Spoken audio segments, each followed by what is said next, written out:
আজকে মাছ বেচার টাকা নাই, ডাটা নিয়ে আসলাম। তো শুভ সকাল বন্ধুরা, সকাল সকাল হাঁড়ি সাইকেল বেঁধে আজকে ভোটের রেজাল্টের দিন, তাই টাকা পয়সাগুলো সব একসাথে গোছ করে নিয়ে বেরিয়ে পড়লাম আমার নিজের মাছ কেনার উদ্দেশ্যে। সকালবেলা চোখে মুখে জল দিয়ে সাইকেল হাঁড়ি নিয়ে বেরিয়ে পড়ি রাস্তার দিকে।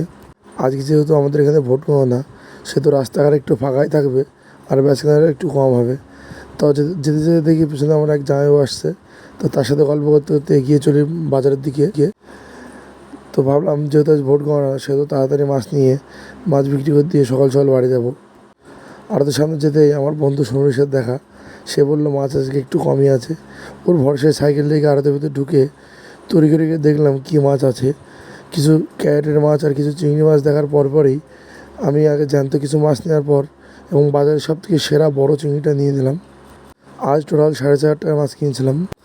মাছ কেনার পর বাইরে এসে দেখি বেশ সকাল সকাল পরিষ্কার পরিচ্ছন্ন রোদ বেরিয়েছে। আর এই রোদ বেরোনোর জন্য আজকে গরমের ভাবটা বেশি।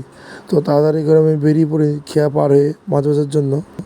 আজ খুব শর্ট টাইমে মাছ বেচে মাছের জল টল ফেলে বেরিয়ে পড়ি বাড়ি আসার জন্য। বাড়ি আসতে আসতে তোমরা দেখতে পাচ্ছ আমার ব্যাগের ভিতর ডাটা। এক দিদিভাই ডাটা পাচ্ছিলো বললো ভাই তুমি কিছু ডাটা নিয়ে তার কথা শুনে ডাটা নিয়ে এসে নদীর ধারে টাকাগুলো খোঁজ করার সময় দেখলাম ডাটা কতগুলো দিয়েছে। যে কটা ডাটা দিয়েছে আমাদের পরিবারে একদিন বেশ ভালোভাবে হবে। তো দাঁড়িয়ে থাকতে থাকতে দেখলাম তাড়াতাড়ি করে খেয়া চলে আসলো। তো আমিও দেরি না করে তড়িঘড়ি করে বেরিয়ে পড়লাম বাড়ির জন্য। খেয়া পার হয়ে এসে দেখি বেশ কিছু শ্রমিক তারা বাড়ি যাওয়ার জন্য তাড়াতাড়ি করে নৌকায় উঠছে। প্রচণ্ড গরমের জন্য আমি চোখে মুখে জল দিয়ে বেরিয়ে পড়ি বাড়ির জন্য।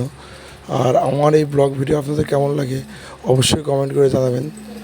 আর আজকে এ পর্যন্তই, ভালো থাকবেন।